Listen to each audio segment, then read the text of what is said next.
പുതിയ വീഡിയോയിലേക്ക് എല്ലാവർക്കും സ്വാഗതം. ഞാൻ കുറേ ദിവസങ്ങളായിട്ട് വീഡിയോ ഒന്നും ചെയ്യുന്നില്ലായിരുന്നു. കുറച്ച് പേര് ചോദിച്ചിരുന്നു എന്ത് പറ്റി ചേച്ചിന്ന്. എൻ്റെ ചേച്ചിയുടെ പേര് വത്സ ചേച്ചി എന്നാണ്. വത്സ ചേച്ചിയുടെ ഹസ്ബൻഡ് ജോസഫ് നെറ്റോ, ജോ അങ്കിൾ എന്നാണ് ഞങ്ങൾ സ്നേഹത്തോടെ വിളിക്കുന്നത്. ഷാർജയിൽ വെച്ച് കുറച്ച് ദിവസങ്ങൾക്ക് മുൻപ് വയ്യാതെ ആവുകയും അന്ന് ഷാർജയിൽ മഴ കാരണം ഫ്ലഡിൻ്റെ ബുദ്ധിമുട്ടുണ്ടായിരുന്നു.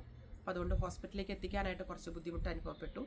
എന്നാലും എൻ്റെ ചേച്ചി കൂടെ ഉണ്ടായിരുന്നു. ചേച്ചി അറിയുന്ന ഒരു ഡോക്ടർ പെട്ടെന്ന് വന്നു. അങ്ങനെ മെഡിക്കൽ പരമായിട്ട് എന്തൊക്കെയാണോ നമുക്ക് കൊടുക്കാൻ പറ്റുന്നത് അതെല്ലാം ചെയ്തു കൊടുത്തു. എന്നാലും ദൈവത്തിൻ്റെ ഒരു സമയം എന്ന് പറയുമല്ലോ, വളരെ ശാന്തമായിട്ട് ജോങ്കൾ ദൈവസന്നിധിയിലേക്ക് യാത്രയായി. തികച്ചും അൺഎക്സ്പെക്റ്റഡ് ആയിരുന്നു ആ ഒരു സംഭവം.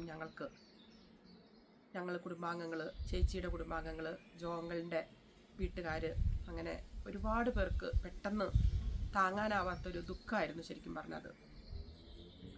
അങ്ങനെ എന്ത് ചെയ്യണമെന്ന് അറിയാതെ എൻ്റെ ചേച്ചിക്ക് 3 മക്കളാണ്. എല്ലാവരും ദുബായ്, ഷാർജ ബേസ്ഡാണ്.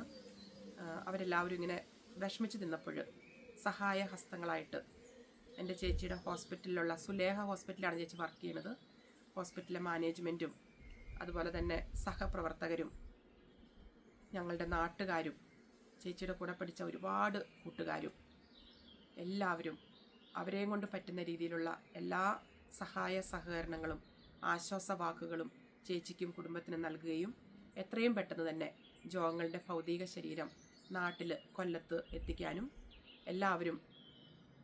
എല്ലാവരുടെയും സാന്നിധ്യത്തോടു കൂടി 2 ദിവസം മുൻപ് ഫ്യൂണറൽ ചടങ്ങ് നടത്താനും സാധിച്ചു.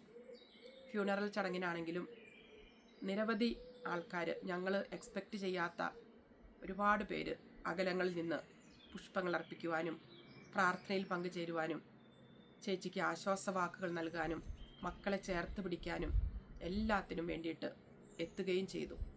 എല്ലാവരോടും ചേച്ചിയുടെ പേരിലും മക്കളുടെ പേരിലും അതുപോലെ തന്നെ ഞങ്ങൾ കുടുംബാംഗങ്ങളുടെ പേരിലുമുള്ള ഹൃദയത്തിൽ തൊട്ട് നന്ദിയും സ്നേഹവും അറിയിക്കുവാണ്.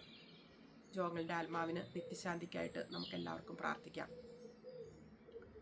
ജോങ്ങൾ ഞങ്ങൾക്കെല്ലാവർക്കും ഏറെ പ്രിയപ്പെട്ടതായിരുന്നു. കുറച്ച് സമയമെങ്കിലും ജോങ്ങളായിട്ട് ആരെങ്കിലും പരിചയപ്പെട്ടിട്ടുണ്ടെങ്കിൽ ഒരിക്കലും മറക്കില്ല. അങ്ങനത്തെ ഒരു ക്യാരക്ടറിൻ്റെ ഉടമയായിരുന്നു. എപ്പോഴും വളരെ ചിൽഡായിരുന്നു ജോങ്ങൾ. നമ്മൾ മലയാള ഭാഷയിൽ പറയുകയാണെങ്കിൽ ഒരാൾ 10 രൂപ ചോദിക്കുവാണെങ്കിൽ ജോങ്ങളുടെ സ്വഭാവം അനുസരിച്ച് 20 രൂപ കൊടുക്കും. അടുത്ത് നിൽക്കുന്ന ആൾക്ക് ചിലപ്പോൾ ചായയുടെ ആവശ്യം ഉണ്ടാവില്ല, എന്നാലും പറയും നിങ്ങൾ ചായ കുടിക്കാൻ പറയും. അങ്ങനത്തെ ഒരു ക്യാരക്ടറായിരുന്നു. വളരെ കൈൻഡ് ഹാർട്ടായിരുന്നു. പിന്നെ വളരെ നോളജ് ഉള്ള ഒരാളായിരുന്നു. ഇംഗ്ലീഷൊക്കെ വളരെ ഈസി ആയിട്ട് സംസാരിക്കുമായിരുന്നു. അപ്പോൾ എല്ലാവർക്കും, ഈവൻ ഞങ്ങളുടെ ഇടയിലും കൂട്ടുകാരുടെ ഇടയിലൊക്കെ ജോങ്ങൾ നിറഞ്ഞു നിന്ന ഒരു സ്നേഹത്തിൻ്റെ പ്രതീകമായിരുന്നു ജോങ്ങൾ.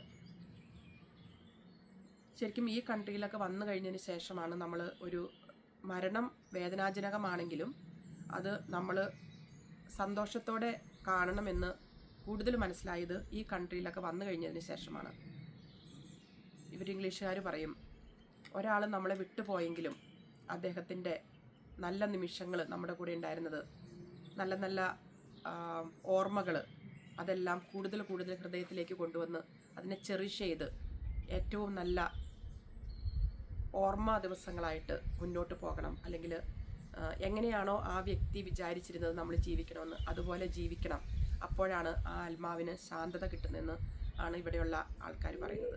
അതനുസരിച്ചിട്ട് തന്നെ ഞങ്ങൾക്കും എൻ്റെ ചേച്ചിക്കും മക്കൾക്കും എല്ലാവർക്കും ജോങ്ങൾ തന്ന നല്ല നല്ല നിമിഷങ്ങൾ, നല്ല നല്ല മുഹൂർത്തങ്ങൾ, നല്ല നല്ല ഓർമ്മകൾ എല്ലാം ഹൃദയത്തിലേക്ക് കൊണ്ടുവരുവാനും അത് ചെറിഷ് ചെയ്ത് ഏറ്റവും നല്ല ദിവസങ്ങളായി മുന്നോട്ട് പോകാനും സാധിക്കട്ടെ. നിങ്ങളുടെ എല്ലാവരുടെയും പ്രാർത്ഥനയിൽ ജോങ്ങളുടെ ആത്മാവിന് ശാന്തിക്കായിട്ട് പ്രാർത്ഥിക്കുക. പ്രത്യേകിച്ച് എൻ്റെ ചേച്ചിയെയും എൻ്റെ മക്കളെയും നിങ്ങളുടെ പ്രാർത്ഥനയിൽ ഓർക്കണേ. അപ്പോൾ ഇതായിരുന്നു ഞാൻ വീഡിയോ ചെയ്യാതിരിക്കാനുള്ള കാരണം കേട്ടോ. എല്ലാവരും തന്ന എല്ലാ സഹായ സഹകരണങ്ങൾക്കും ഒരിക്കൽ കൂടി നന്ദി. Thank you.